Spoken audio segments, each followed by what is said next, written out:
Welcome to The Truth. I'm John Gordon. Happy Saturday to you on this February the 7th. It's kind of chilly here in South Florida, much to my disappointment. It's been in the 40s, low 40s at night, and even dipped down into the 30s. I think it was Tuesday or Wednesday night. But we're starting to unthaw, and we're back into the 70s later today, I do believe. So the future looks bright. Today's broadcast is brought to you by Perfect Circle Renewable Energy. More about them in just a moment. And we come to you on the John Fredericks Radio Network and cdm.press. You can watch us right now on Getter, Rumble, YouTube, Facebook. And I wish you would. And if you're on Getter, you can interact with us and tell us what a wonderful job we're doing. That's when I love to hear from our listeners. And while you're there, please think about subscribing to us. It would be a big help to us. All right, today we're talking about Minneapolis and Minnesota. We're talking about the shootings and the tragic loss of life in Minneapolis. We're talking about the Georgia 2020 election. It's a story that keeps on giving. It will not go away. And there's a lot to unpack, a whole lot. And then we're going to talk a little bit about Treasury Secretary Bessent's appearance before Congress. We'll have a short blurb on that. Then we have Peter Schweizer. He is a famous author, the founder of the Government Accountability Institute. We're going to be talking to him about immigration, his new book, The Invisible Coup, and Taki Theodorakopoulos. It's close enough. He is an author and the co-founder of the American Conservative magazine, and he's got a new book out, The Last Alpha Male, The Amorous Pursuits and High Life of a Poor Little Greek Boy. Taki was a great interview, so I want you to stay tuned. We had a really fun time together. I think you're going to enjoy it. All right, a lot of people are worried that Donald Trump is removing ICE agents from Minnesota. There have been 3,000 there. He said that he's removing about 700, 750, but that still leaves well over 2,000. And Trump is doing a great job as president. And he was elected based on his pledge to deal with immigration. He has closed the border, something that Joe Biden said that he lacked the authority to do. Well, isn't that interesting? Donald Trump closed the border with no new laws enacted. And no one is asserting that he lacks the authority to do what he's doing because it's spelled out in the federal laws. And we have a border. Our entire country has a border. And you have to follow a process in order to come into this country. 18 million people did not. And about 10 of those 18 came under Biden. So we're going to talk about what I think is a sensible deportation strategy. In the meantime, things have really turned bad in Minnesota. So you know that there was a shooting about 2 weeks ago of a lady, and we have a video for you. If there are children in the room, I would encourage you to let them go somewhere else. This is hard to watch, but it's real. It happened.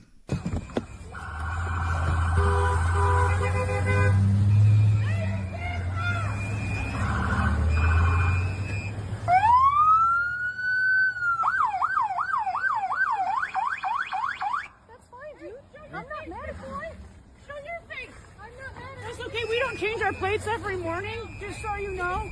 It'll be the same plate when you come talk to us later. That's fine. U.S. citizen, former. You want to come at us? You want to come at us? I say go get yourself some lunch, big boy. Go ahead. Out of the car. Get out of the car. Get out of the car. Oh! It's a tragedy. There's no other way to describe it. I feel sorry for Renee Good. I feel sorry for her family. But she made a fatal mistake. She parked her car in the middle of the road and refused to move it. The police and ICE came, told her to move her car. And then when she decided, among a tirade of insults and cursing, just really vile and unacceptable behavior. I got to tell you, I'm conflicted. She pulled off in her car, and whether it was intentional or by mistake, ran into an ICE agent, a federal agent. Can't do that. Sorry, you cannot do that. There's plenty of blame to go around. I think that the ICE people could have de-escalated maybe. I mean, the ICE agent could have gotten out of the way of the car, seeing that things were getting heated. She was ordered out of her car and she elected to flee, but she hadn't committed any crime beyond a misdemeanor. I don't know. What do you think? I think that it was justifiable use of lethal force by the cop,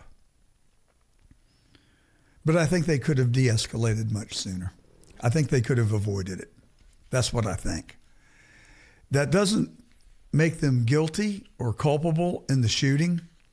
It's just, is that the best practice? Is that what the American people want? And we're going to talk about that with Peter Schweizer later today, but let's go on to Alex Pretti. He was the second victim of violence in Minneapolis. This is a moment the news movement filmed on January 13th in Minneapolis, showing a man who appears to be Alex Pretti interacting with federal immigration agents 11 days before Border Patrol shot and killed him. Our footage was analyzed by the BBC, whose facial recognition technology confirmed his identity to a 97% degree of accuracy.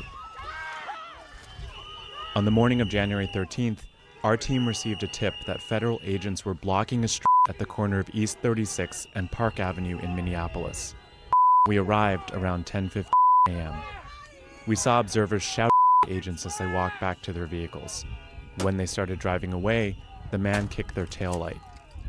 The agent then got out of the vehicle, grabbed him, and pushed him to the ground.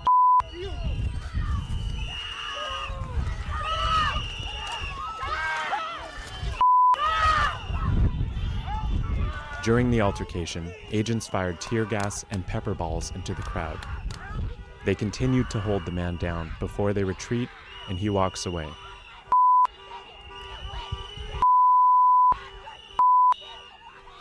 The man in our footage is wearing a similar outfit to what Pretti was wearing on the day he was killed. What appears to be a gun is also visible above his waistband. It's hard to watch. It's really hard to watch. You know, the guy was a nurse. I don't think he was a bad person. I think he made a series of bad decisions. He went there looking for trouble. You cannot deny that. He went there and caused trouble. You can't deny that. He wore a weapon to the scene. Why would he do that? I mean, it's an invitation for, do you know that I do not own a handgun? I just refuse to own a handgun. For one thing, some huge percentage of people who utilize a handgun to defend themselves usually end up having the gun turned on them and die from their own weapon. So that's one good reason not to. And, you know, when emotions are high, people make bad decisions. And so I never want to put myself in that position. So bear spray is a perfectly good alternative for me. My wife has it. I have it. We have it in the house. But I also sleep with a shotgun. And I have shotguns strategically placed in hidden areas around my house. So I think that I can protect my home, given ample notice and presence of mind. But I do not live in fear. I refuse to live in fear.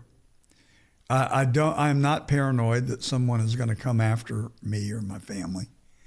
It does cross my mind. I can tell you I've got enemies. I mean, I sued 6 people who took money from me when I was building my house and did not perform, and I sued them and I got my money back. We're 6 for 6. I take no, I'm not boasting about that. I'm just saying I've made some people mad, and I hope we're safe. But the thought crosses my mind, and hence the shotguns and the ammo and the bear spray and a pack of dogs. Just always a little bit hungry dogs. Now we feed them. We're not inhumane, but no, I'm just joking about that. They're really not hungry. They're less hungry than I am right now, actually, except they are labs, and they're never satiated. They're always hungry. But I'm just saying, Alex Pretti went out and kicked the side of a federal ICE agent's automobile. It was a property of the federal government, knocked the tail light out. I mean, what did he think he was going to, how did he think that was going to end? Did he think that he was going to accomplish anything? Maybe he wanted to be a martyr. I don't know. But I think at that point, he didn't have a gun with him. I don't believe. But he went home and he came back 9 days later with a gun. Horrible mistake. So the tension was off the charts. Everybody was very anxious. Well, he may have had a gun actually in the first clip. I take that back. So, but regardless, he went there both times with a gun. Okay, so that makes it even worse. What was his state of mind? What did he think he was going to do with the gun? But obviously, when the ICE agents realized when they were putting him under arrest that he had a gun, the tension rose to a whole new level and another dimension. Now, an ICE agent grabbed the gun and removed it from his belt and was seen walking away with it. But it was in a split second after he grabbed the gun that the other ICE agent shot and killed Alex Pretti. I think it's a close case. Pretti did not pull his gun. An ICE agent pulled his gun. Did the firing officer realize that was one of his fellow officers, or did he somehow in the heat of the moment think that was Alex Pretti? No one knows, except for that officer, what was going through his mind. They could have de-escalated. They could have de-escalated. Throwing this guy to the ground, putting him under arrest, may have been necessary, but maybe it wasn't. Maybe it wasn't. Maybe they could have said, put your hands over your head. Maybe they could have cuffed him. Maybe they could have then removed his gun. I think there were a lot of options that they had. I have a very short tolerance for excessive use of force. Just because you've got a gun and a badge does not give you the right to kill people. I think they could have de-escalated both of these situations, but I wasn't there. I wasn't the one under the gun, figuratively I'm speaking of. I think Renée Good left the officers very little choice. She seemed beyond agitated. I would say that she was displaying what could have been a psychotic breakdown. That's the way it comes across to me. I don't know what you think, but that's a very volatile situation when you have someone that is that mentally disturbed. And you could say the same thing for Alex Pretti, but there's a difference. Renée Good used her car as a weapon. Alex Pretti did not use his gun. He never went for his gun. A cop went for his gun and got the gun and could be seen walking away from it. I don't know. I'm just being honest. Oh, you want me to be on the side of law and order or law enforcement? Okay, I'm on the side of law enforcement. Okay, you feel better now? Well, I don't, because 2 people have lost their lives.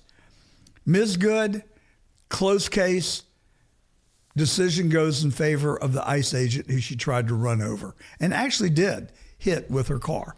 I don't know the severity, but it was bad enough that he was taken to the hospital. But that's self-defense. I'm sorry. It's self-defense. I hate it. I hate it for her. I hate it for her family. But it was self-defense by the officer. Case closed. Officers acquitted of any crime and forgiven for any mistakes, if some people think he made a mistake. But the liberals are painting it as in such a different light. They deny and don't tell you that the lady hit the cop with her car. I mean, what choice did the cop have left at that point? Now, like I said, I think they could have intervened and de-escalated early on in the series of transactions. They're maybe trained in that way, but I have a sense that that's probably not their go-to. I think their go-to is their badge and their power and their authority. And from my experience, they love exerting their authority. I got pulled over about 3 months ago, going down 95 under the speed limit. I went around a cop who had his blue lights on next to the HOV lane, and I pulled over into the adjacent lane, and then pulled back into the HOV lane once I was clearly around him and past him.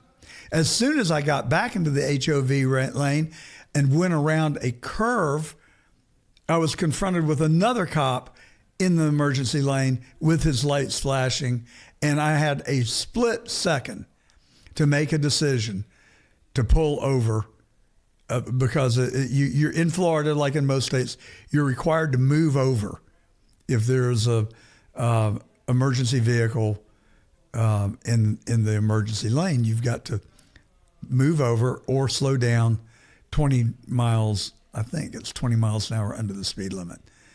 But in a split second, when cars are passing me at 90 miles an hour, literally flying by at 90 and 100 miles an hour, I had a split second to make a decision. Do I put my life in jeopardy by getting over into the lane next to the HOV lane, or make a good faith effort to get over? So I chose the latter. And you can see in the video that I obtained from the State Patrol that there's a small lane. It's about the size of a bicycle lane between the left lane and the HOV lane. And you can see that my car crossed that line, delineating what I will refer to as no man's land. So the cop pulled me over. I chose not to pull over into the emergency lane. I decided to go all the way across 5 lanes of traffic, very slowly, very deliberately, very intentionally, and get off on the right-hand shoulder and pull way off the road, because I know that a large percentage of fatal accidents occur in the emergency lane on interstate highways. And I did not want to become the victim of being hit by a motorist. So that was a decision that I made when the cop came up behind me and flashed his lights and pulled me over.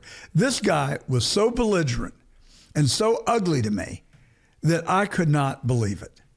Just like he is God and I am frickin' Bonnie and Clyde wrapped up all into one.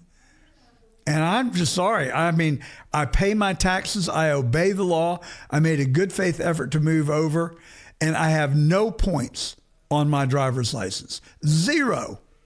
And I haven't had any points, and I have not had a ticket in 20 years. Somewhere around the age of 50, I grew up, and I got rid of my lead foot. But the way that officer treated me was inexcusable. So I got the film, I looked at it, it's clear, I clearly made it more than a good faith effort to get over while not putting myself in jeopardy, while not then being arrested for having driven recklessly and perhaps caused a fatal accident or maimed someone running into me as I was trying to obey the law and move over. The only point I'm trying to make, all right, so I called the cop supervisor. I complained. I told him that watch the film, and I thought that he would be satisfied that I tried my best to comply with the law without putting anyone else in danger. And, you know, they do what they always do. They defended one another. Oh, I don't see anything that the officer did wrong. What about his belligerent attitude? Well, you know, it's tough out there. He was doing his best, and I don't see where he violated policy. I said, well, he violated my policy. He was a rude, very rude, unnecessarily rude person. So I went to court. I was going to contest it. I had the video. I had my the state law. I was ready. I was loaded for bear. The little son of a gun didn't show up for court. Case dismissed. I made a motion to the judge. I said, I want this officer sanctioned for not appearing in court. If I didn't appear in court, you would order a bench warrant and you would have me arrested and drugged before you. Now, I want that officer held accountable. Well, Mr. Gordon, there's a process for that. You go down the hall, room 13C, and see the clerk, and she'll tell you what you got to do. Well, I went to 13C. They didn't know what I was talking about. Anyway, what I'm saying is there was no reason for that officer to be rude to me. Zero. And I think I have been, I worked in the district attorney's office for a year and a half at the beginning of my career. I interacted with all sorts of cops, black, white, straight, gay, rookies, veterans, and some were just really nice and considerate and conscientious about doing their jobs. Others had a chip on their shoulder and attitudes, even toward me in the DA's office. You could see it. And then when Katherine Johnston got shot and killed in Atlanta in 2006, and my newfound friend, Reverend Motley, and I went down to the city hall, we encountered all sorts of cops, including the head of the police union in Atlanta. And then as a result of that, we ended up giving 2 cops free rent for 3 years in a house that we bought and renovated and put them inside of English Avenue, the worst zip code in America. So I'm pro law enforcement. I'm not pro people who abuse their authority and cannot think about alternatives other than flashing their badge, their gun, and commanding you and exerting their authority over you. And in both cases, or in Pretti's place, I kind of inferred the latter. But I've got to tell you, he asked for it. He didn't ask to be shot, but he asked for trouble. Kicking property of the United States government, the ICE agents were occupying, and kicking it and knocking out the light as they were driving off. He was begging for trouble. Now, is the penalty of that for that death? No. And therein lies the problem. Could they have de-escalated? Could they have done something different? He didn't grab his gun. He wasn't pointing it at them.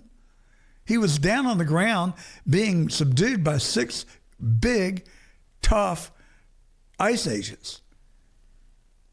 They had the advantage. So I just don't know. I'm really conflicted on it.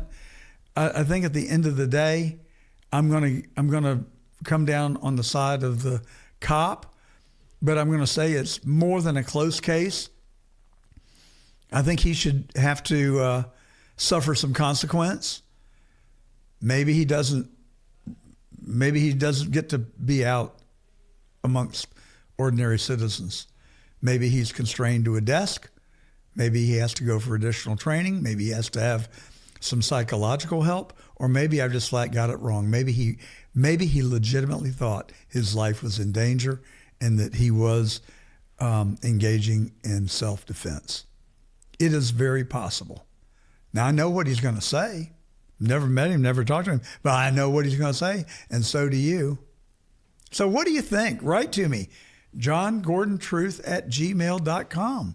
Or if you're on Getter, you can put your comments in the chat right now. Just go to Getter, hit the live button, search for John Gordon Truth. We pop up, and just go into that room, and you can interact with us right now in the chat. But I want to get it right. I'm not trying to take sides with anybody other than the truth and what's right and what's wrong. So I think you could have 10 people look at that video and probably get 10 different opinions. And I'm not saying that mine is right. I'm just being candid about the way that I see it. All right, so it's caused a stir. President Trump, to his credit, I think, has decided to try and have a cooling off period, hence the removal of 700 ICE agents in Minnesota in exchange for Walz and the mayor, what lousy creeps, agreeing that they will provide police to accompany ICE agents. The way it's supposed to work, when a federal agent goes into a municipality or a state, a different state, they are SOP is to go to the local law enforcement and say, hey, we're going to 123 Mulberry Street to issue this warrant, and 6 policemen go with every federal agent. That's kind of the norm. And the police carry out the execution of the warrant. In this case, the police refused. In this case, Tim Walz fanned the flames. In this case, the mayor of Minneapolis, what's his name? I can't remember the guy's name. He's an idiot, a flagrant idiot. I have no regard for him whatsoever. So they get a lot of the blame for this. And, you know, they probably encouraged Pretti unwittingly. Jacob Frey is the mayor of Minneapolis. I mean, just Google him and go on YouTube and look at him. His diatribe is just despicable. Biden let in 10 million illegal aliens. 70 million people voted for Trump and asked him to clean it up. And now it is costing him in his approval rating. And so I think he's gotten the message. He knows that he's got to take a different tack now. And the Gordon plan for sensible deportation, I think, is worth reviewing. I told you I was going to do it for you this week. I'm not ready. I'll do it next week. I've been busy. I mean, I've been really busy. It's Friday, and I thought Monday was yesterday. But one of the problems with the deportation is that they led us to believe that they were going to go after the bad guys. And then it morphed. It expanded. And Mr. Gonzalez in Palm Beach runs Beach A Restaurant. He's the GM. He's been there 30 years. He went to the food provision store with his nephew, who had a food truck, was going to help him get food, for provisions for his food truck. A West Palm Beach police officer pulled him over because the windows exceeded the lawful amount of tint. When he pulled him over, he realized that they were from out of this country. He turned them over to the ICE facility here in Riviera Beach. Within a matter of hours, they found themselves in Alligator Alcatraz. It caused a huge, I mean huge, backlash in Palm Beach because people had known Mr. Gonzalez for 30 years. He had no traffic tickets. He had no arrest. He had no nothing except a model citizen, a wife, children, family, all here. His brother works right behind him in another restaurant. Nice people. I know them both. I know Jose Gonzalez very well. Not Jose, I'm sorry, Javier. Jose is his brother that was arrested and sent to Alligator Alcatraz. Well, he runs a restaurant with white tablecloths at Alligator Alcatraz for 3 days. He ate on the concrete floor with a cardboard box. I'm sorry, I do not like that. I don't want that. That is not what I asked President Trump to do. But look, it is a job of epic proportion. But the Gordon plan basically calls for opening all the COVID vaccine spots all over America and giving everyone here illegally an opportunity to come and register, to fill out forms that will list their address here and in their country of origin so that they can be vetted. And then we come up with classifications of people. If you do not go to the registration place and you get pulled over by the police and you are not here legally, you get sent straight home. No hearing, no due process, no nothing. But give people 6 months to register. Or you can make it 90 days. I don't think you can register 10 million people in 90 days, but maybe you can. Photograph them, document them, and give them a Trump gold card. Now, the Trump gold card just says they are not bad guys, that they are here illegally, and depending on what tier they're in, they're going to be able to remain here for 3 to 5 years, at which time they have to go back and re-register. Now, if you come to the registration, we'll give you a free health check and maybe a coupon for food at Publix. That's a lot cheaper than paying ICE agents to go all over the country and round these people up and send them home with violence and angst. And Mr. President, you're losing your popularity. People believe in the sanctity of life. And there are very few cases where I would say that someone can lose their life without due process.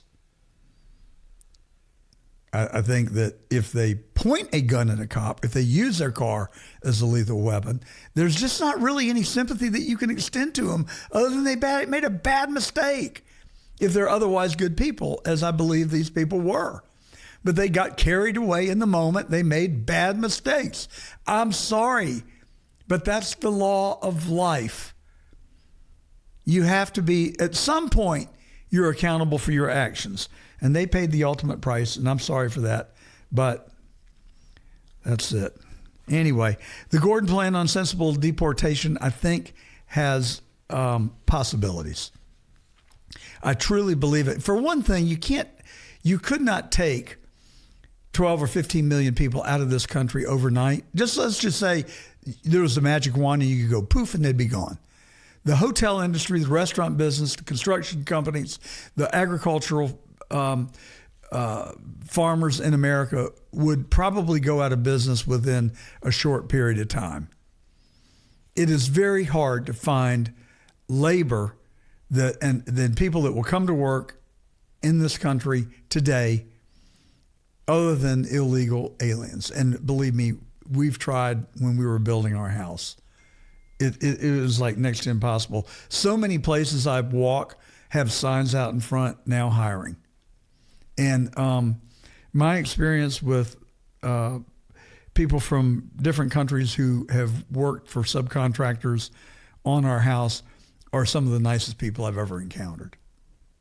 Are they here legally? I don't know, not my job. It's their employer that has to vet them. On Friday, they get their checks and they say, thank you, boss, thank you. The checks are given to their supervisor, who then pays them. But they're a grateful group of people, and they work their butts off. So we can't take care of the world. We can't even take care of Mexico, Guatemala, Venezuela. I mean, it's just an impossibility. And I'm sorry that they were born into those circumstances. And I appreciate the fact that many of them want to rise above it and get to the American dream. But if you listen to Peter Schweizer in just a little bit, you're going to find out that there's a whole lot more to the story. It's not people. There are people seeking asylum. There are people looking for a better life, but there are a whole bunch of other people who have migrated here, and they're being used as pawns in a stealth war. And that's what we talked to Peter Schweizer about. You're going to want to stay tuned and listen. Okay, well, things are getting pretty dang heated up down there in Georgia. Once again, the 2020 election is now back in the news. And I've been telling people, anybody that'll listen, I was even on Facebook this morning trying to talk reason to people, and they say, get over it, Trump lost, move on. No, we're not talking about whether Trump lost. We're talking about whether our franchise was denied us. We have a right to vote in this country. It's called a democracy. Political scientists are quick to remind you that it's really a republic. Okay, a distinction that's really not necessary in this context. We view ourselves as living in a democracy, even though technically we are in a republic. That means we elect people who represent us, and we don't vote on every issue. They represent our views and make laws based on that. All right, we got that out of the way. But the amount of fraud in Georgia is overwhelming. And if you're a Republican or a Democrat or liberal or conservative, don't you care about the sanctity of the vote? Don't you want to ensure your vote in the next election? Or are you just determined to get your way, and to hell with the Constitution, to hell with our republic? As long as I can get my way, I don't care. Well, to hell with you if you think that. But a lot of people do. And I told some people to go to hell on Facebook this morning. And they don't like it. Well, tough. I don't care. The fact of the matter is they're intellectually dishonest because they know that there was mammoth fraud. They know there was a stolen election. Can we agree that we should have open, fair, free elections? Can we just agree on that? And then we can argue about who should vote. Should illegal aliens be able to vote? No. And that would be part of the condition of the Trump gold card. You'd have to agree not to ever attempt to register to vote. And if you do, you're going to go home. Do not pass go. Do not collect $500. Go straight back to your country of origin. We'll provide the transportation. It's not going to be very much fun. You sure ain't going to be in first class. Not even going to be in coach. You're going to be in steerage. But look, that's the deterrent. The incentive is that if you get the gold card, you're not a rapist, robber, murderer, you haven't come to our country and committed crime, you've got a job, you're collecting a paycheck, you're paying your taxes, you have not acted out. You know, I hate to say it, but it sounds like the China social score. But that's effectively what we're doing, is that we're assigning social scores to people who came here illegally. And if you can pass the muster, then I'm saying let's let them stay, but under the condition that they do the things that we're requiring of them. You got to be employed. You got to pay your taxes. And you cannot vote, and you cannot receive Medicare or I should say Medicaid. No social services. But maybe we create a special health plan for them that they pay into. That could work. But then I think we have an opportunity to flip the whole narrative on the liberal left Democrats.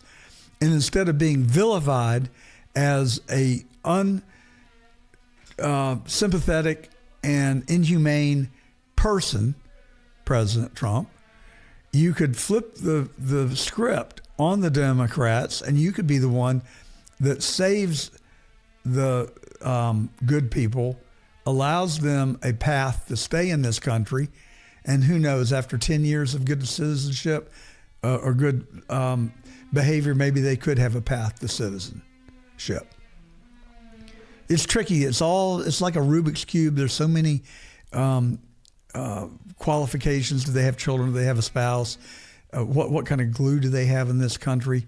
but you just don't want to rip people out of their families and send them back to Guatemala or wherever if they're good people and they work and they haven't violated our laws. I mean, give me a break. But there have got to be limits. But just, I like the concept of self-deportation. That worked for about 2 million. I think Trump, Anthony, let's check out how many people we've actually deported against their will. But tell me what you think. With the Gordon plan for sensible deportation, is that a viable option? Would you sign up for that plan? Would you be in favor of it?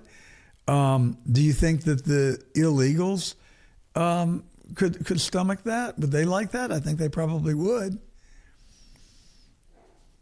So 2.5 million total individuals have left the country with self-deportation voluntarily. And how does it say how many have been booted out? 605,000 have been deported. That's a pretty hefty number. We're getting 3 million. Holy cow. So that means there are 15 million left. Man, that's more than a dent.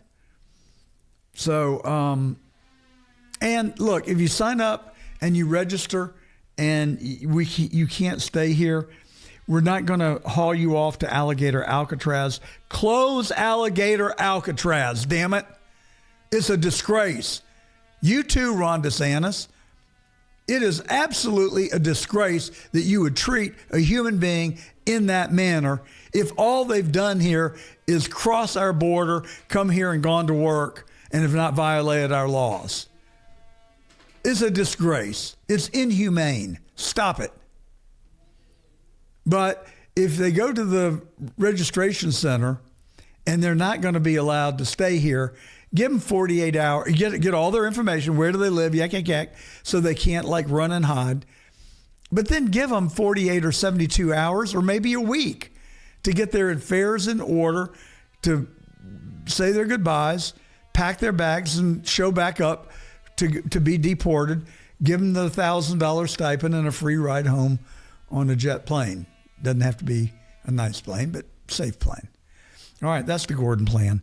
And gosh, did we ever get to the Georgia election? Did I even start talking about that? Let's talk about that real quick. Dang, Brad Raffensperger, shame on you, man. And Governor Kemp, we now know what we suspected all along. David Perdue testified before the grand jury, and under oath he testified that he talked to your head of the GBI and pointed out all the ballot harvesting that was taking place, the mules that were deployed in Georgia, the money that they were paid, the whistleblowers that were spoken to. The head of the GBI even reported to Governor Kemp that there was more than enough there that it deserved to be investigated. Governor Kemp told him to stand down. And he was promoted and given a lifetime job on the bench in Cobb County, Georgia. Well, it's all going to come tumbling down now because the word is out. And there's a lot of commotion about Tulsi Gabbard. I'll talk about that in a second. But Cleta Mitchell, she's a friend of mine, and she was recently interviewed on television about all the new developments in Georgia. Here's Cleta. Brad Raffensperger said on the Today Show that there were only 94,000 ballots left to be counted in Georgia. When the results were completed, there were 500,000 more ballots than he had said were still outstanding. And so if you look at Fulton County, we know that what happened all over the state was that the digital images of the ballots were destroyed almost instantaneously after the election, which is a violation of federal and state law in Georgia. But then I just want to share with you some information about some of the problems that existed in Fulton County. They have no digital record for all the votes cast in person, which is 300 and almost 400,000 ballot images that were destroyed. The official returns, tabulator closing tapes for all tabulation are are fraudulent, invalid, and uncertified. Now, let me tell you why that statement, what that means. When you have a tabulator, Georgia law requires that there be an opening tape that shows 0 votes, that this tabulator starting with 0 before the ballots are starting to be inserted in the tabulator. There are no opening tabulator tapes. And then you have closing tapes that are required that are supposed to be signed by the poll manager and 2 poll workers. 3 people are supposed to sign every tape showing, agreeing they're looking at the tape, and that is supposed to tell what the total number of ballots were that were processed and tabulated by that machine for that. And every machine, every tabulator has a serial number. And when you print those tabulator tapes, it has the serial number, the date and time. It has the number of ballots tabulated, and it's supposed to be signed. You have some tabulator tapes that have the same serial number that says that they were at different polling locations. That is impossible. So it just goes on and on. I mean, it is such a disgrace. And I just can't imagine somebody being so selfish that they would deny that there was fraud in an election just because they wanted to get their way. And that's what it boils down to. They're just fundamentally dishonest. They're just lying, or they're stupid. I can't really think of another explanation. Or maybe they're just delusional. That, I guess, somewhere on that continuum you could put delusional, I guess. Maybe innocently so, like, a mental defect. But other than those 3 options, I can't come up with an explanation, because it is abundantly obvious now. So for 4 years, I've been telling you that there were 40,000 bad votes in Fulton County. It turns out there's 360,000. The 40 that I've referenced, plus 320,000 represented by ballots that were cast but not certified properly. You cannot certify an election that is uncertifiable. And this was uncertifiable because they didn't follow the state law. They didn't sign those tapes like they were supposed to at the beginning and the ending of every day. And then when they transmit the votes to the state. What was Brian Kemp thinking about? What was Brad Raffensperger thinking about? Gabe Sterling wants to be Secretary of State. In God's name, please don't let that happen. If you live in the state of Georgia and you're listening today on WMLB in Atlanta, please do not let these people continue to maintain their power in Georgia. What kind of state do you want to live in? Do you want to live in a state that is a government of laws, or do you want corruption? If you want corruption, then vote for Raffensperger and Carr. They'll be on the ballot running for governor. God help us. But we need reform. We need people. And, Rob Pitts, he has been so angry at people who want to talk about 2020. He just can't figure it out. Why they still talking about an election 6 years ago that's over and done with. Well, watch his demeanor today. He's acting a little sheepish to me. Wonder why. And why do you feel like you were a target? I heard you say that in a previous comment. Why do you feel like you're a target of this investigation? They're asking him if he's targeted. Told that. I mean, I've got enough. I received a call on Monday before last Wednesday, before the raid, that there were going to be arrests in Georgia. Secretary of State, his deputy, Sterling, I believe his name is, me and 2 or 3 others. He believes his name is. Hell, he's talked to him every day for the last Monday. 6 years. It didn't happen on Tuesday, but lo and behold, on Wednesday, the FBI shows up. And in addition to the FBI showing up, when Tulsi Gabbard showed up. Tulsi Gabbard showed up. Tulsi's in the house. But I didn't meet her, didn't talk to her, but she was in fact there. She knows who you are. That leads me to believe, and any rational thinking person, that there's something sinister going on here. There's something bigger than just the FBI confiscating the records that they took. So that's why I say that. But nothing happened. Now, after the FBI raid on Wednesday, On Friday, I received another call. Actually, it was this Monday. Same source saying that you guys can't relax, even though the FBI has been there and they've confiscated the 700 boxes. Arrests are coming, so we'll have to wait and see. Oh, I can't wait to see. I cannot wait to see, because something is sinister going on. No kidding. No kidding, Sherlock. And you're at the helm of it. You have been protecting them, denying it, hiding it, doing everything you can to make the people like me who speak the truth. I've seen the evidence. I know what happened. I don't know everything that happened, but I know a lot that happened.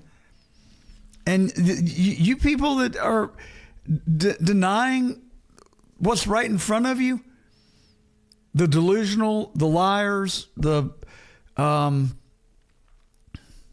what was the other category? They're treasonous, basically. They want to deprive themselves and you of a fair election. So they're, stupid. That was it. Yeah, the stupid ones. So they're stupid, delusional, or liars. That's how I see it. And I think Rob Pitts is feeling the heat. He acted pretty, what's the right word? Kind of humbled maybe a little bit. Not quite as fiery, but he did say something sinister is going on. No kidding. That's what I've been saying for 4 years.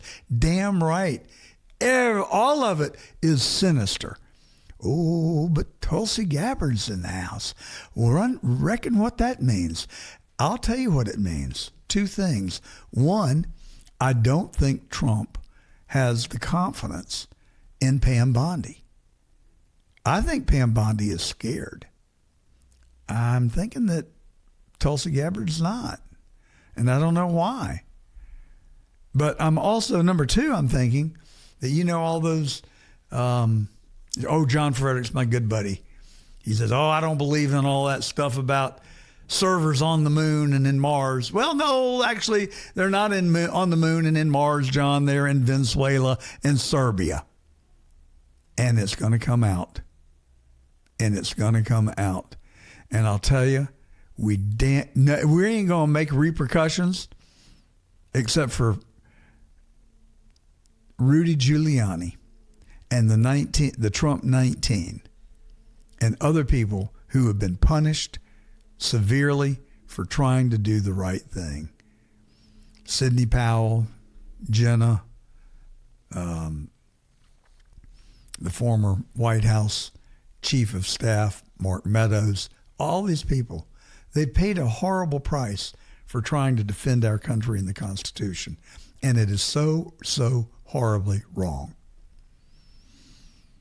Justice is coming, and I can't wait. I cannot wait.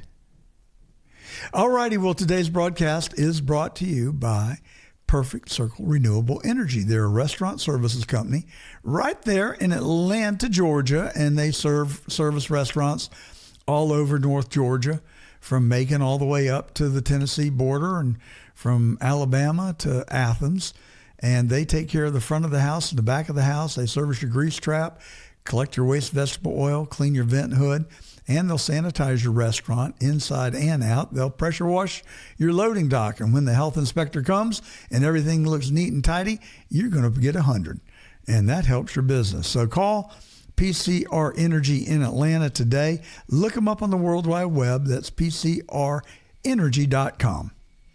We're coming to you on the John Fredericks Radio Network in Nashville, Atlanta, Richmond, Norfolk, Lynchburg, Pittsburgh, Philadelphia, and Morgantown, West Virginia, and a whole bunch of other places along the Ohio River right there in West Virginia. We also come to you on CDM.press. They're 13 digital platforms. They also distribute our feed along their social media platforms like Rumble and Getter and Facebook Live and Instagram and TikTok and what did I leave out? Did I say Facebook? YouTube, those scoundrels. I don't like YouTube. You're not going to be able to watch us on YouTube much longer because I despise them. They censor us. They throttle us. Do you know that we've been on YouTube for almost 2 years and we've got 1,700 subscribers? We've been on Getter, which is just a small microcosm of YouTube, and we've got over 1,700 subscribers. We've only been on Getter for like 2 months. So if that doesn't tell you all you need to know, I don't know what is. If you want to help us, though, and you like YouTube, please subscribe to us.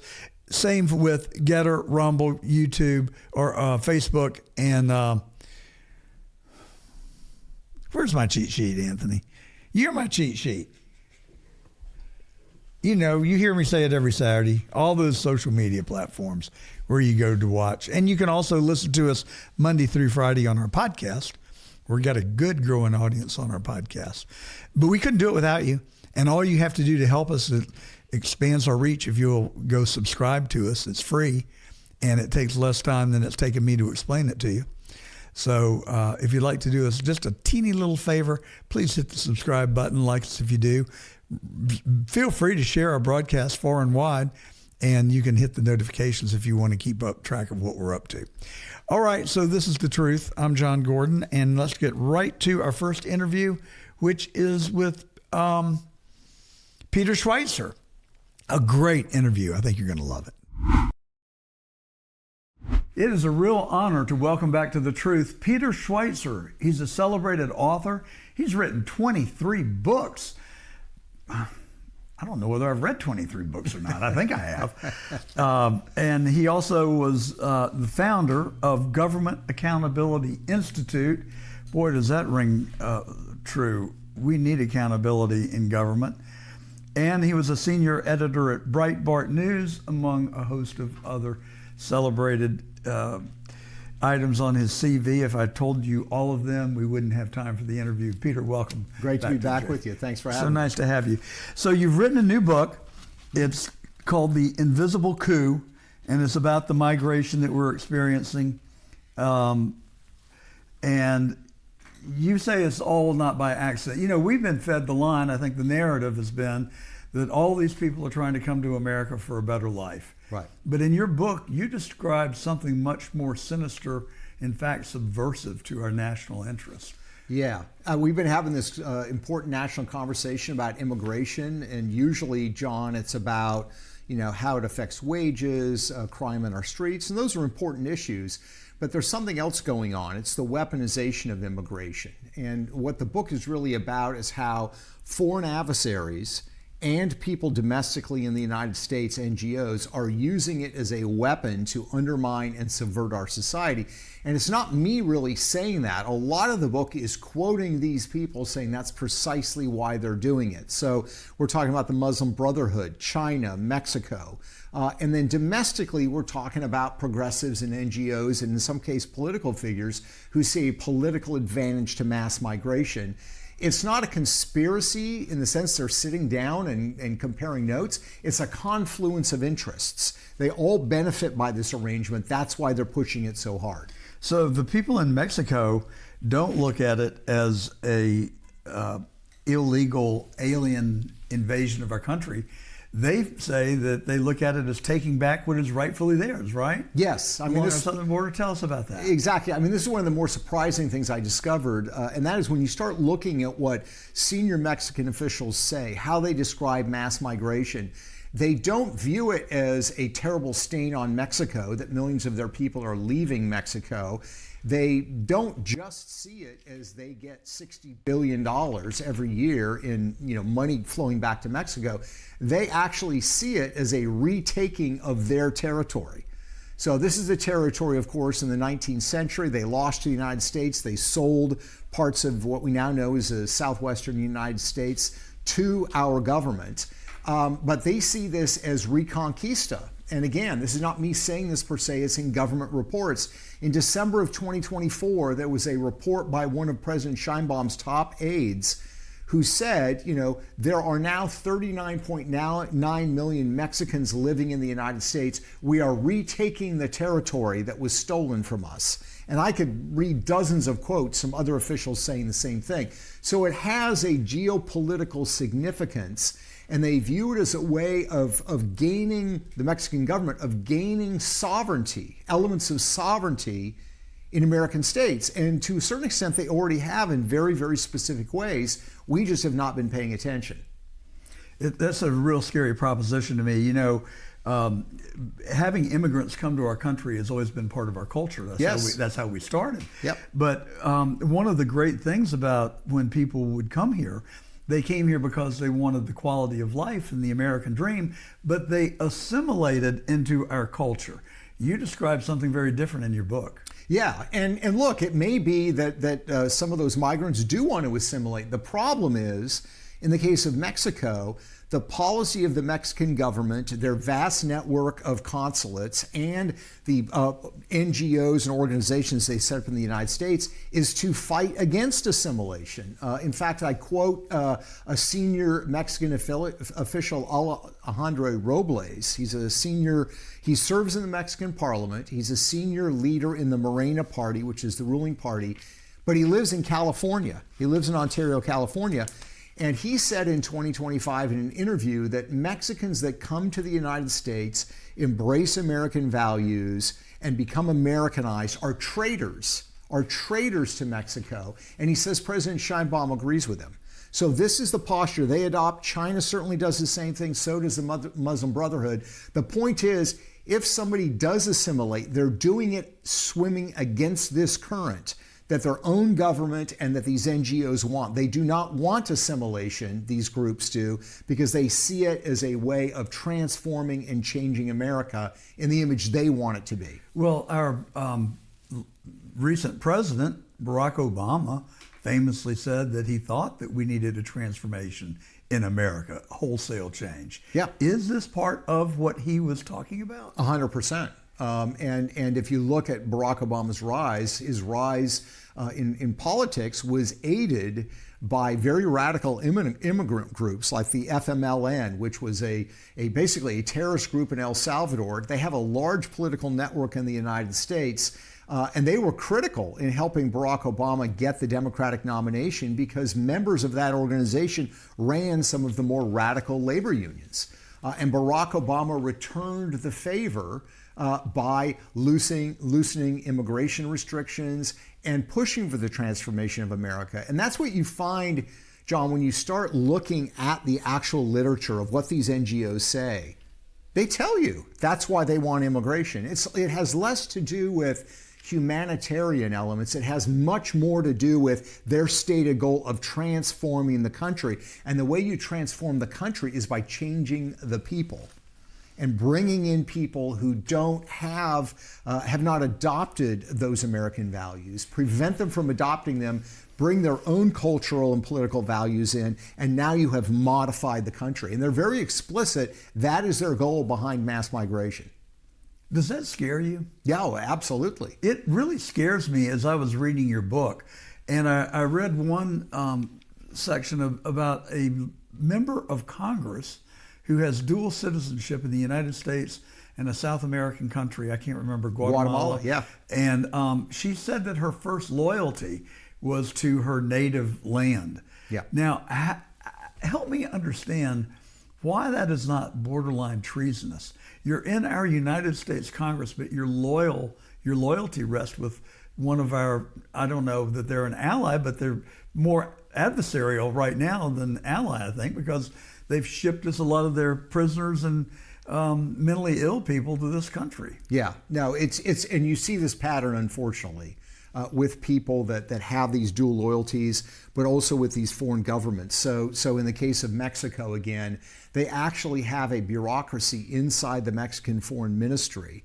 It's called the Institute for Mexicans Abroad. And what they do is they work through NGOs in the United States, and they say their goal is to get immigrants in the United States to put Mexico first, not the United States. So think about that. We got America first with Donald Trump. You've got the Mexican government pushing Mexico first. They do not want the loyalties of immigrants to be to our country. When President Sheinbaum of Mexico came into office, one of the first things she did was she commissioned a song called The Migrant Hymn. And the migrant hymn, she plays it at all the official events. And the song is about when you leave Mexico and go to the United States, you still have Mexico's colors in your blood. And your job should be to serve your people and your government, which are in Mexico, not to serve the American government. So this is what's going on a massive scale. It's very different than the immigration of 50 or 100 years ago. My parents were immigrants, where you came here, you were encouraged to assimilate. Very few institutions are now encouraging immigrants to assimilate. They're being told, stick to the values you had in your home country, stick to the loyalties that you had to your home country, and that the United States is kind of a terrible, evil place. You don't want to be part of it anyway. That's the way you're going to fragment and tear apart a society. That just fits into the conversation that it's planned and it's intentional. And it's not looking for the American dream. It's looking really to come here and do our country harm in the long run. Yes. And it's interesting, the test case for this was the Mariel boat lift in Florida. I certainly remember it. Maybe a lot of other people don't. But what happened in 1980 is Fidel Castro wanted to clean out his prisons. He wanted to clean out his mental health institutions, and he wanted to send these people to the United States. So a boat lift took place, and it looked like a refugee crisis to begin with. And Jimmy Carter famously said, we're going to welcome them with open arms. To which Fidel Castro told his aides, well, we're going to fill his arms with human excrement. I won't use the exact word he used. And so he literally exported tens of thousands of violent psychopaths, criminals, sometimes Cuban intelligence agents. And what's interesting about this, John, is our government did a study in the early 2000s where they looked at the 3 most successful attacks against America. And they said number 1 was Pearl Harbor, number 2 was 9/11, and number 3 was this Mariel boat lift in terms of the damage they caused in the country. But the report talked about, John, that what happened after Pearl Harbor? We attacked and defeated militarily the Japanese Empire. After 9/11, what did we do? We destroyed Al-Qaeda. The problem is with the Mariel boat lift and with this immigration crisis, who do you attack? Who do you use your military against? It's a genius way to attack an adversary through migration because there are not obvious military targets. You can't fix it by striking at your enemy. That's why it's so brilliant, and that's why it's been replicated ever since, but based on what Fidel Castro did in 1980 with the Mariel boat lift. Well, if we haven't depressed the audience enough so far or made you anxious, you also talk about the Muslim Brotherhood, a secret global organization intent on using migration to foster Islamic doctrine. Yeah, huge problem. Muslim Brotherhood's not as well a known organization to a lot of people, but it's vitally important.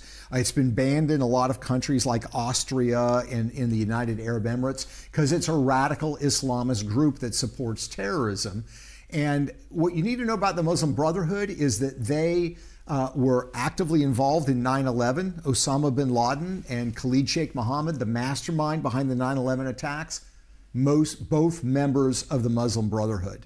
And what they've done now in the United States is they've used migration as a weapon. And I quote them extensively in the book, describing how you can use migration to transform a country and society politically, spiritually, and culturally. So this is actively part of their agenda.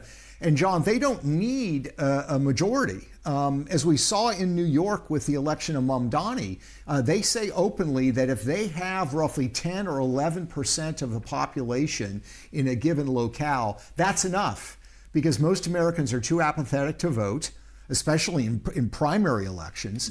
So this is a concerted part of their strategy. And you have these imams that come and preach at these mosques in the United States who come here on R1 religious visas and say the most outrageous things about the United States. It is a concerted effort to undermine what they say is Western civilization and defeating Western civilization for the sake of Allah. It almost feels like our system of government and the freedoms that we extend to our citizenry and the advantages that they have, like being able to vote, are really being exploited by our adversaries to come here and then undermine what we're trying to do as a nation. 100%. They take something that I think is a beautiful part of America's history, which is immigration. People come from around the world. They're aspiring for liberty. They want a better quality of life. They come here and they assimilate. They say, okay, this is part of the American system. This is a beautiful thing. How can we turn it against them? How can we turn it against the United States? How can we weaponize something that's good? And like child care in Minnesota, for instance? Yeah, exactly. And there's another example where when you look at what happened in Minnesota with the Somalis, it is an example of, these are what they call low trust societies, Somalia, so there's a lot of corruption, but it's also encouraged and organized. I quote in the book several imams who say that they actually encourage Muslims to engage in fraud in public assistance because it's tantamount to a tax on non-Muslims that should be paid to Muslims. I think they call it jizrat. So you've actually have people that are saying, not only do this because you're going to make money, you have a religious duty to do this. That's where the weaponization comes in. It's really a head scratcher, isn't it? I mean, how is Ilhan Omar still in this country? She defrauded our immigration policies by marrying her brother to facilitate him being able to live here. She came here, I think, with a negative net worth of, I don't know, $6,000 or $60,000, something like that. Right. And now she's worth $25 million since 2018. Yeah. Once she got into politics. She should teach a course at Harvard Business School. Yeah. By the way, she made her money not in the private sector. She really cashed in once she became a member of Congress. That's interesting, isn't it? Yeah, she's not the only one. Yes, she's not the only one. But this pattern of what you see with Ilhan Omar and that you see with Rashida Tlaib and with Andre Carson, people that come into Congress, they are Muslims, and they talk about the fact that they feel an obligation to see Islam spread in the United States. Andre Carson, a Democrat from Indiana in Congress, has talked about Islamic schools and how we should apply the principles of these madrasas to public schools in America. There's no sense of, wait a minute, we have this unique American civilization that served us well, let's stick with that. No, we're going to import these cultural values and transform our educational system. Well, tell us, I first came to know you from having read Red-Handed, which I was really intrigued by, and it really raised the consciousness in my mind about the overarching influence that China has in our country. Yeah. And the ties that they have with our political leaders. Yeah. It was really a scary proposition. And then when I interviewed you last, it was right after you had just released Blood Money, which was another fascinating book, kind of a sequel to Red-Handed. Where do you see China's position relative to the U.S. right now? It seems to me that since Trump has become president, tell me if I'm wrong, this is just a casual observation, that the temperature's been lowered a bit. Even though Biden, I think it's pretty well understood, had taken money from China, was allowing them to fly their spy balloons over our country and just opened the southern borders. Supposedly there are 150,000 military age fit men in the country, and we don't even know where they are, let alone who they are. Yeah. Where do you see us with China right now? I think we are highly vulnerable to China in a way that has really not been on people's radar screen, and I think the book has brought attention to this, and I'm encouraged and hopeful that we're going to do something about it. And again, it's this weaponization of immigration. So what has China done? You take an issue like birthright citizenship. That's this idea that if you're born in the United States, you are automatically granted U.S. citizenship. And again, you'd think, well, this is a beautiful thing, right? We're all Americans. But what has China done? China has created an industrial scale exploitation of birthright citizenship and taken it to horrific dimensions. So what do I mean? They created an industry called birth tourism in China that arranges for pregnant women in China to fly to the United States, stay here, give birth. As soon as the child can fly, the mother and child fly back to China. The child will now be raised inside communist China, in CCP schools, in CCP culture. But when that child turns 18, that child is a U.S. citizen. Having been raised in China, they're going to be able to vote in elections. They're going to be able to donate to political campaigns. So the question then becomes, how many have actually done this? And the problem is our federal government has no idea. Because when you get a birth certificate, it does not list the citizenship or nationality of the parents. So we have absolutely no clue. China has looked at this. The Chinese government has looked at it. And the Chinese government has encouraged this behavior, by the way, in multiple ways I'm glad to talk about. The Chinese government has looked at this. Private research firms in China have looked at this. And the numbers are eye-popping. They estimate that over the last 13 years, every single year, roughly 100,000 Chinese babies have been born in the United States and then transferred back to China where they will be raised, and they're going to be U.S. citizens. So we're looking at more than 1 million, I'm going to put that in air quotes, U.S. citizens who are being raised in China who are going to start voting in our elections around 2030. So 1 million votes. Go back to that 2016 election, Hillary Clinton, Donald Trump. That was settled by 72,000 votes. 1 million votes is a lot of votes. And they have a right to do it. They can file absentee ballots. All they have to do is establish residency somewhere. You can do that by renting an apartment. A lot of voter laws allow you to establish residency a week before elections. So it's a massive, massive vulnerability that we're unaware of. And they're very, very good at exploiting these kinds of arrangements. So that's what really scares me. Well, General Robert Spalding, who you probably know, wrote a great book called Stealth Warfare. Mm-hmm. General Spalding was on The Truth with us a couple of years ago. He says we're literally at war with China. Yes. And that never a shot will be fired. And you're making the case on how they're going to pull it off. I mean, what is, Donald Trump is tough. Yeah. And Biden, he's everything Biden isn't. Right. I really thought he was going to straighten the relationship between the United States and China out. And I think in some ways he has done a good job. But then he, interestingly, has allowed 600,000 Chinese students to come to the United States, which is a kind of a puzzle to me. I don't understand what his thoughts are. Do you have any insight? And again, I don't know. I have not talked to Trump about China policy and whatnot. My sense is... Well, that's a mistake on his part.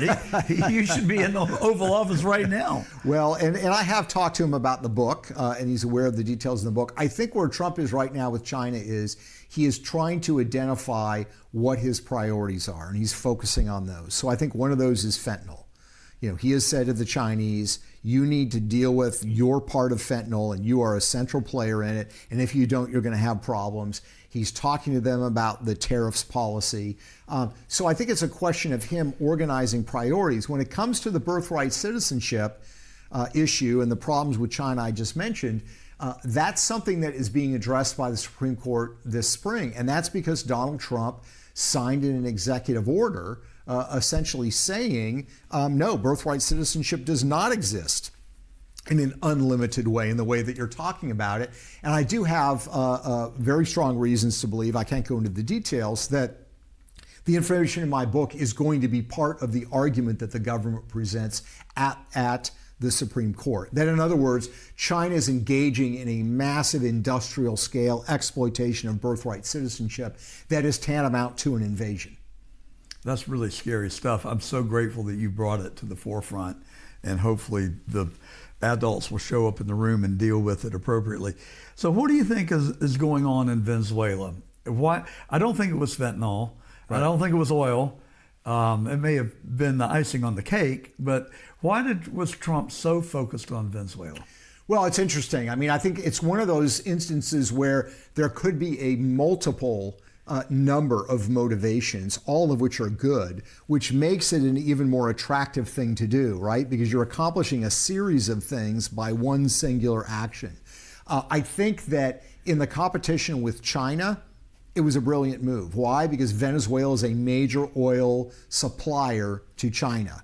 And what he has now signaled is, you know what, you're not going to have these little set-aside deals with Venezuela. We're taking away this unique supply of oil that you have from an allied country. It gives him more leverage over China, which I think is helpful. Well, he's also drawn a red line relative to Panama and the Panama Canal, which evidently China has been controlling for the last several years. Exactly right. You got Chinese companies that have been at both ends. That is now also changing. So I think the oil was a factor with regards to China and cutting off that resource from them. I think also when you're looking at Venezuela, there is the drug component of it.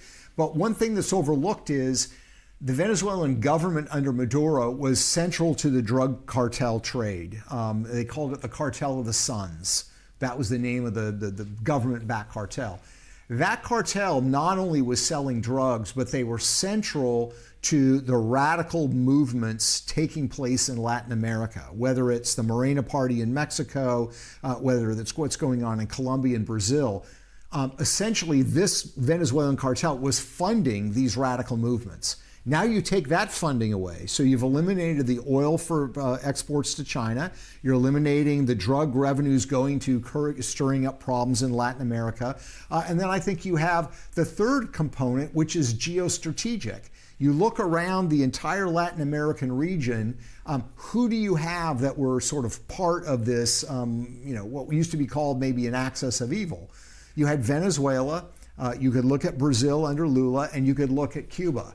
Well, now you've taken out Venezuela, Brazil is suddenly more quiet, and now you can actually realistically look at the possibility that communism might fall in Cuba.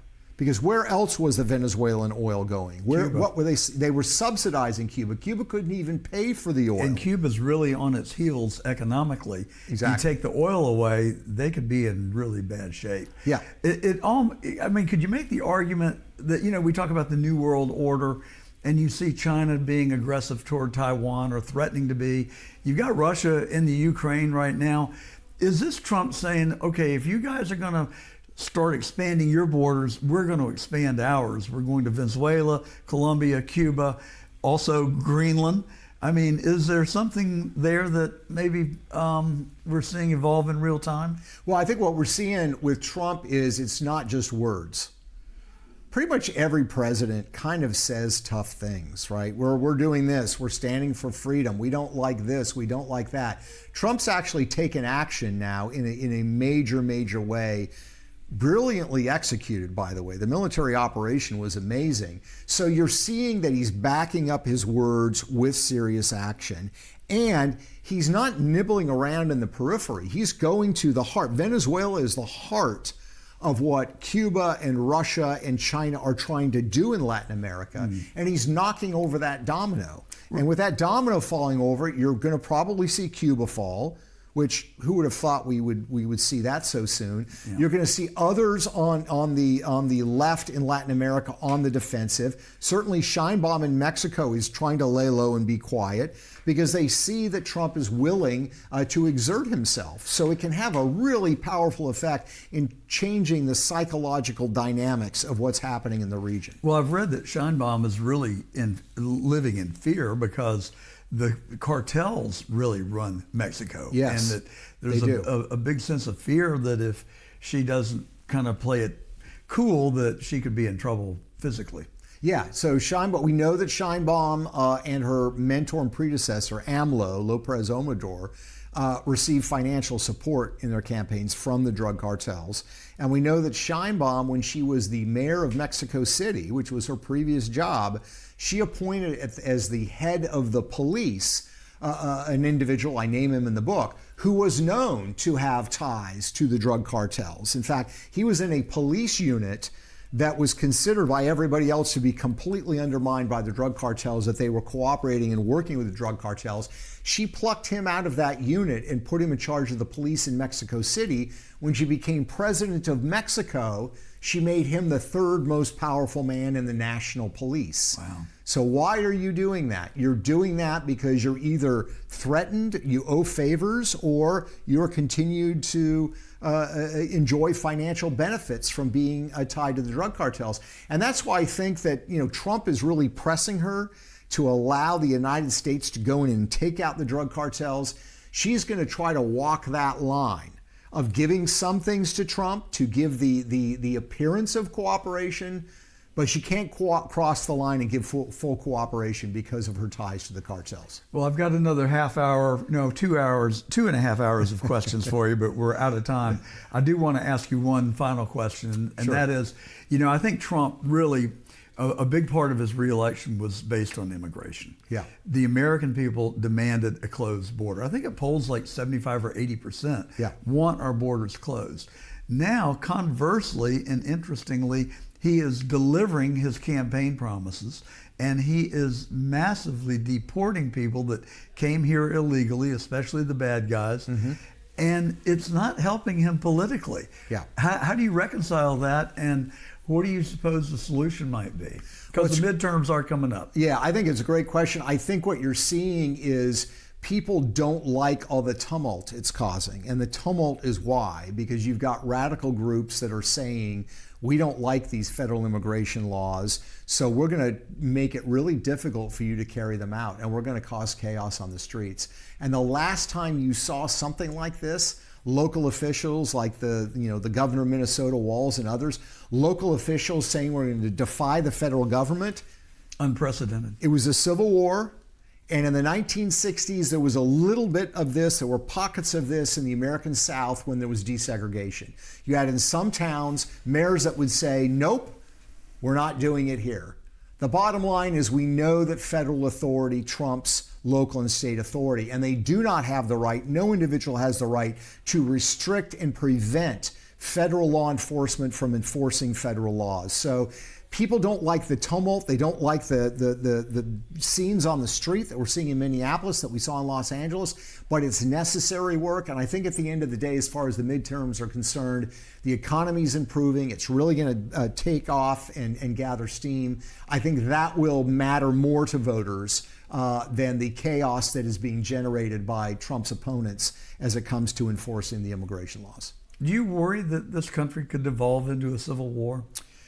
I don't know if it would be a civil war and we imagine it in our history books, but I can certainly see a situation where you're going to have certain states, it's already happening, like California and Minnesota, saying, we don't like Trump. Yeah, we know that we had an election and we know that people voted for this and we know that it's on the books, but we're just going to defy it because the political power of the Democrats necessitates mass migration. It's part of their key core constituency and they need it.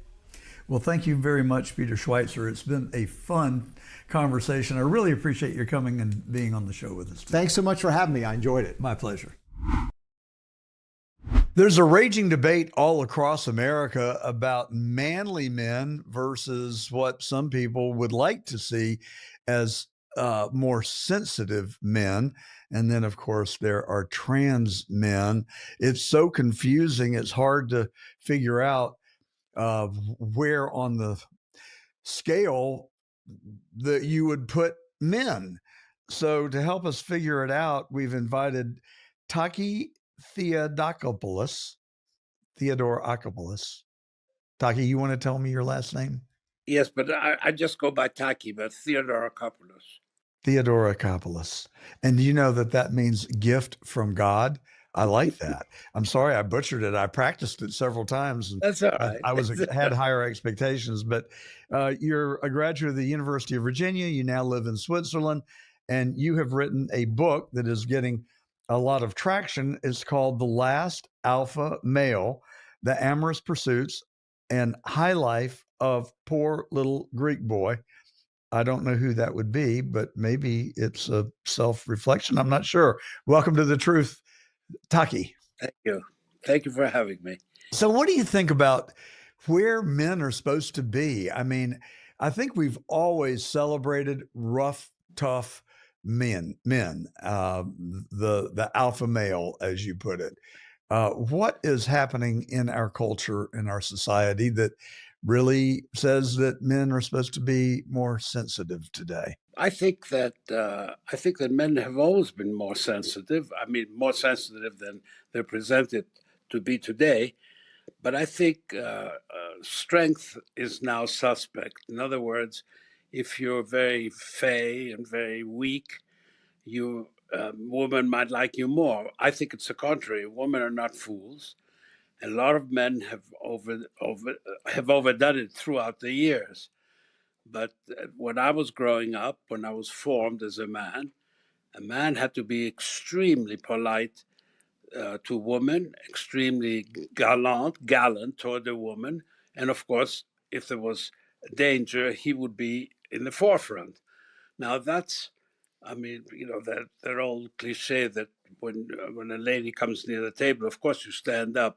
And women now complain about that. I find outrageous. Well, I was going to ask you about that. I mean, isn't politeness a two-way street? What about when some women are just not very nice to men?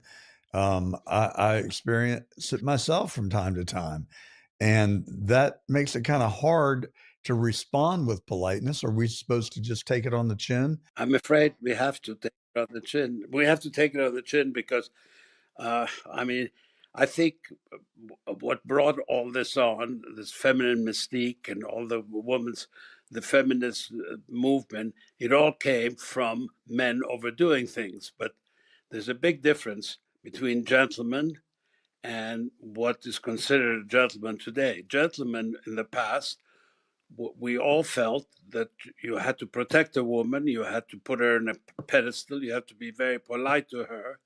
And that didn't mean to be a weenie or to take advantage of a woman. We all tried to take advantage of a woman physically because we adored women.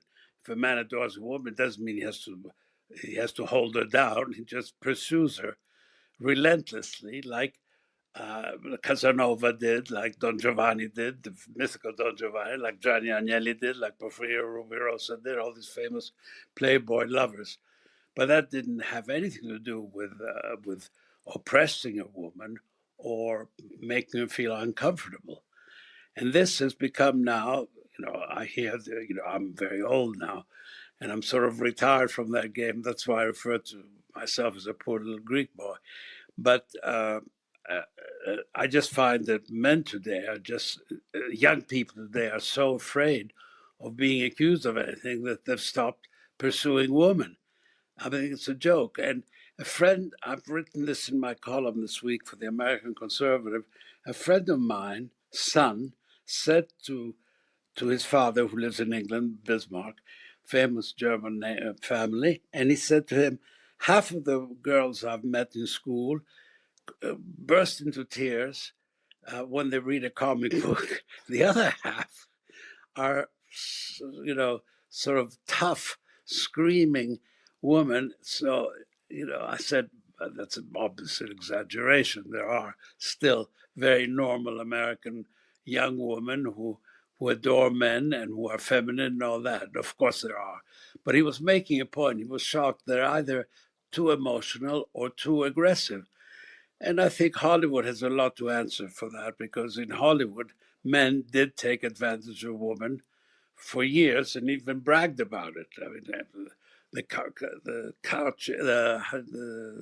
couch, what it was called, The casting couch. The casting couch was invented in Hollywood. That is probably the most awful, thing. It's like,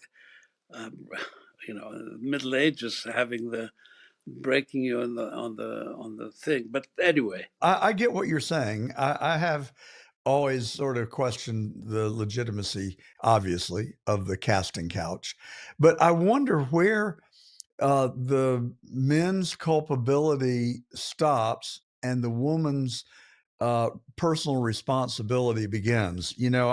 I've had really mixed feelings about the late Kobe Bryant when he was accused of rape, and he took a woman back to his room at 11:30 at night. Now, if I am the female, I would think, it's 11:30.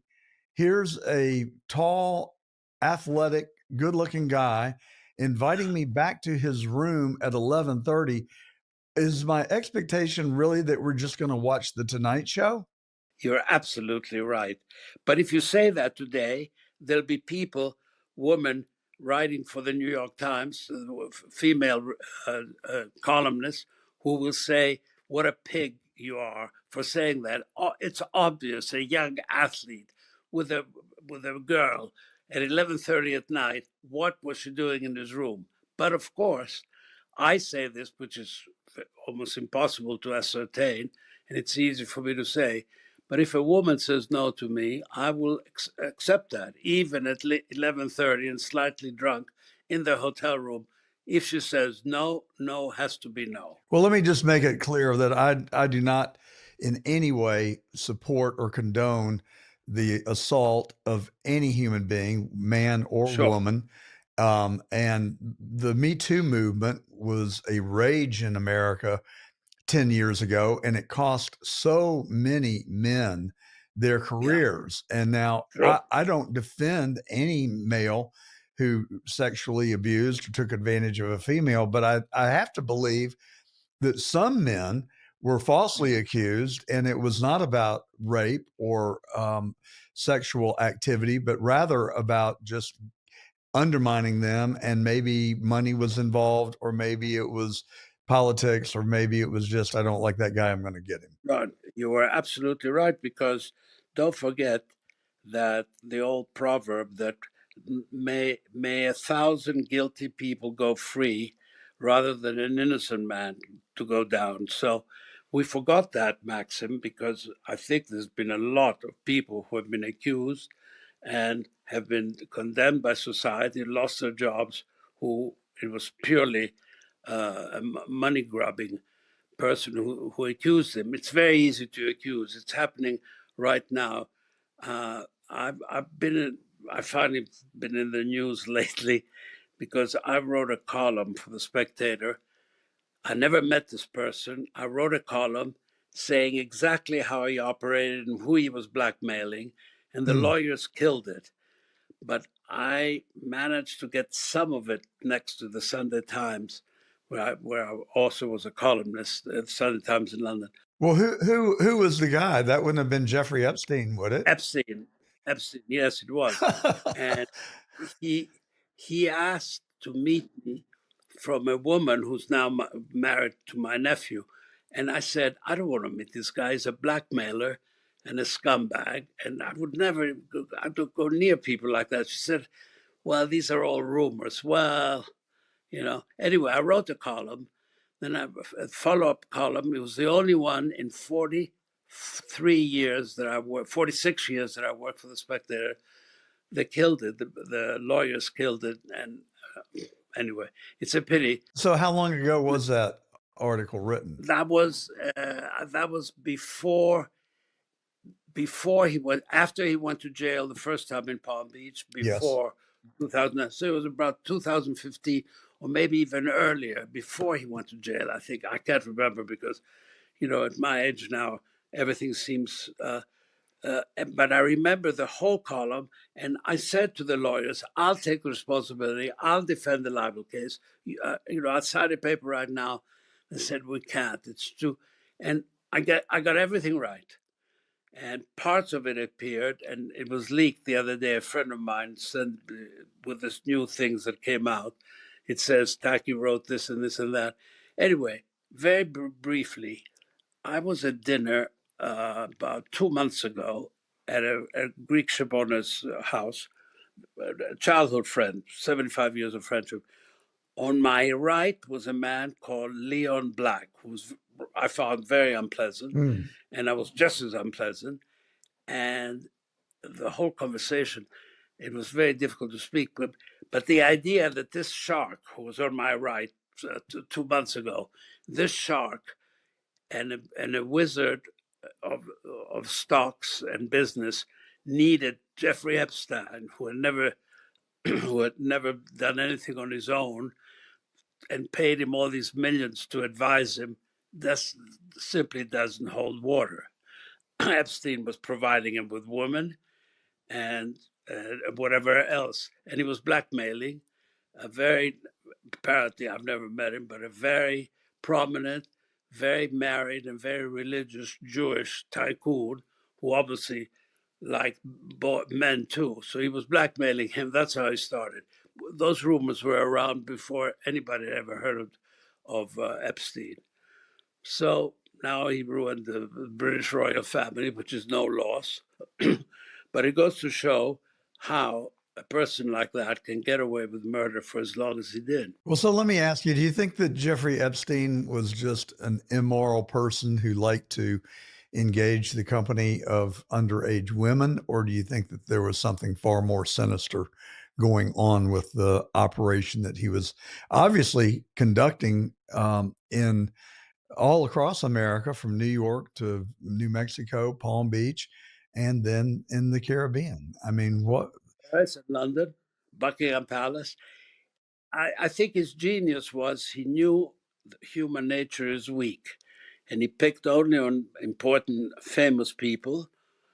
And just because you're able to make billions in the stock market, or you're born a royal prince like that buffoon Andrew was, doesn't mean that you have the moral strength or the intelligence to see through a person like that. You think it was just about sex? You don't think that there was anything politically involved with that? You don't ascribe? I wouldn't know. I wouldn't know. Well, when Acosta was being confirmed as for a position that required Senate confirmation, they asked him point blank, "Why did you go easy on Epstein?" And his response was, "I was told to because he was intelligence."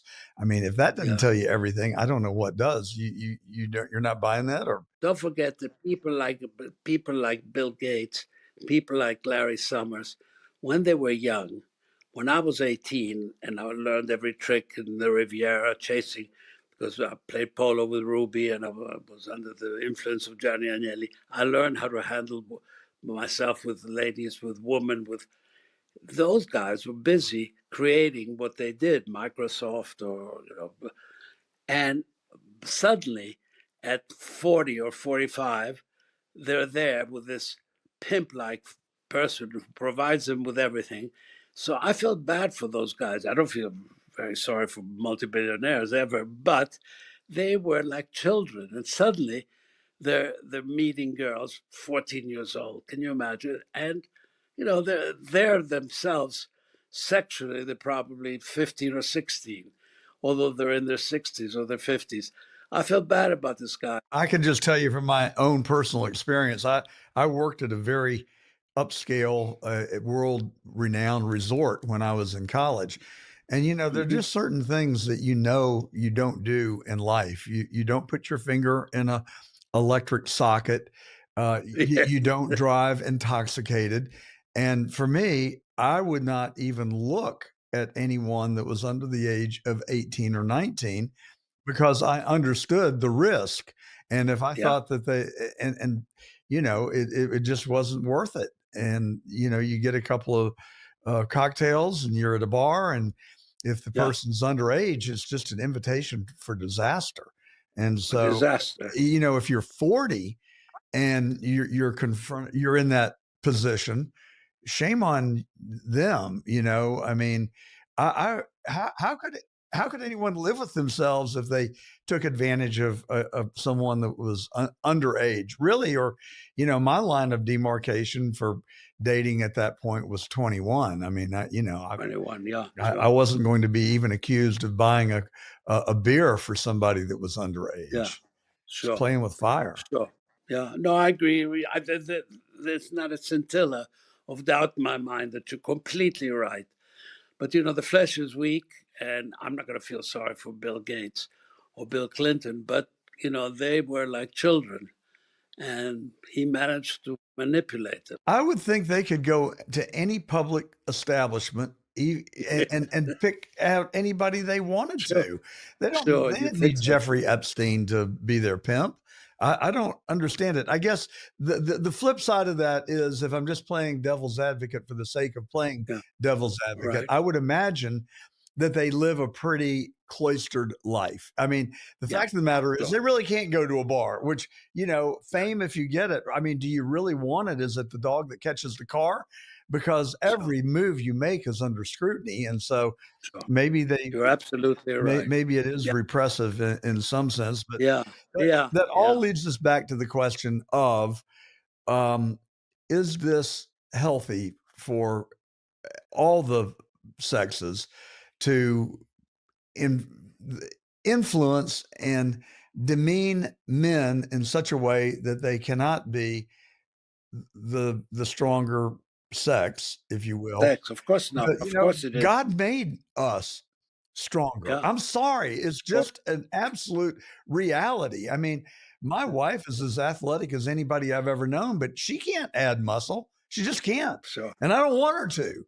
But Sure. I guess some women have more, perhaps lower estrogen or more No, testosterone. but you should tell that to that Moroccan or Algerian boxer who won a gold medal, who was a biological man, who knocked out that poor Italian girl in the first 10 seconds.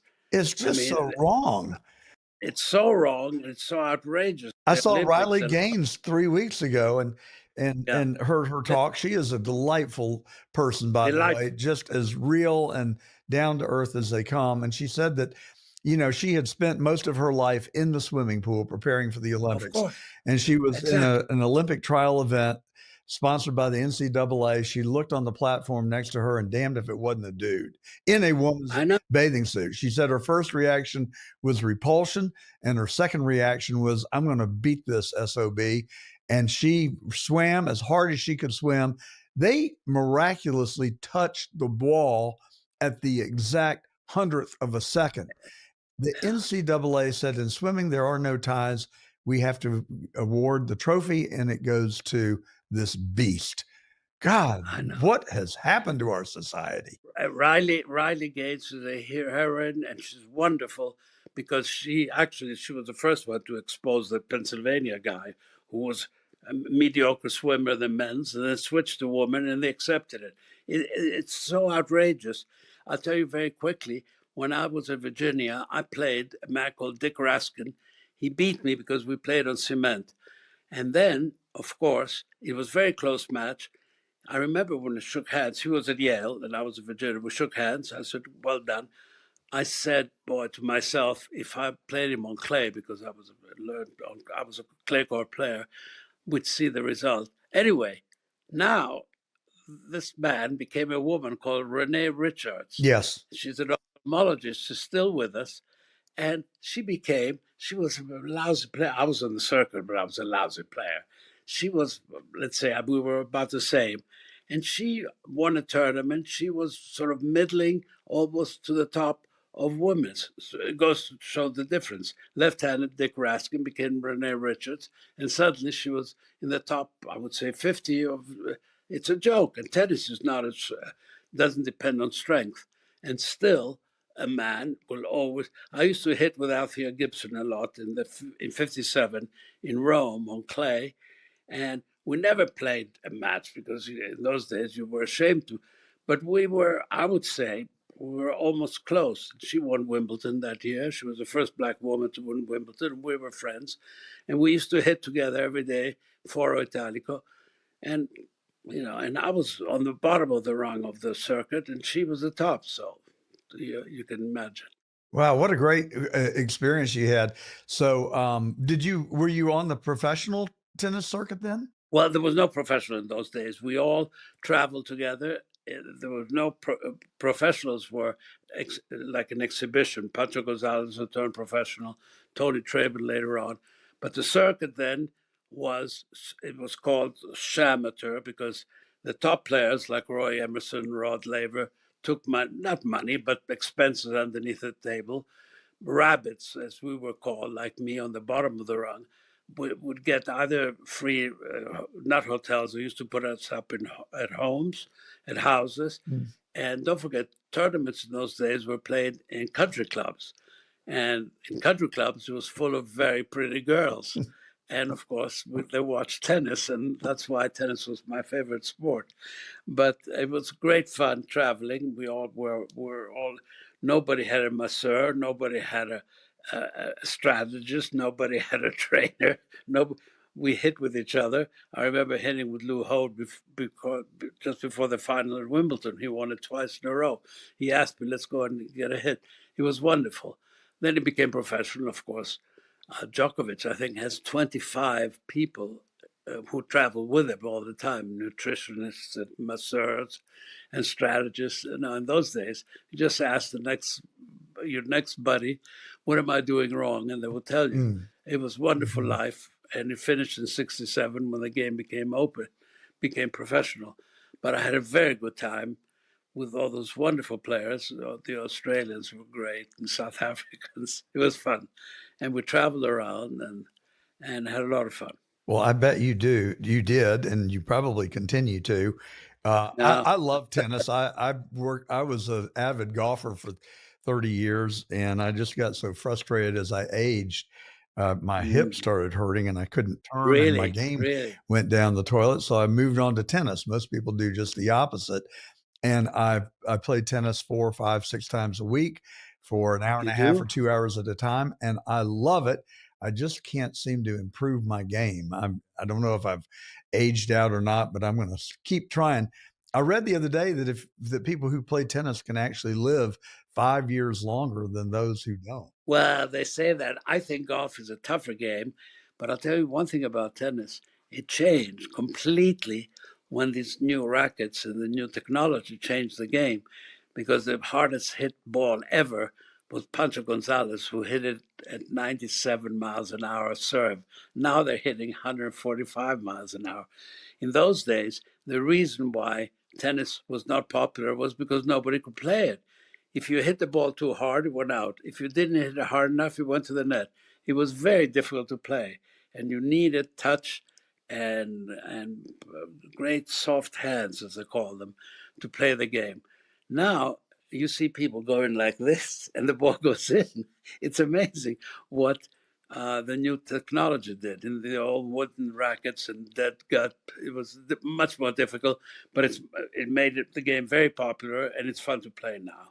So what would your parting word be to a young man today struggling to figure out how to fit in and get along in our culture?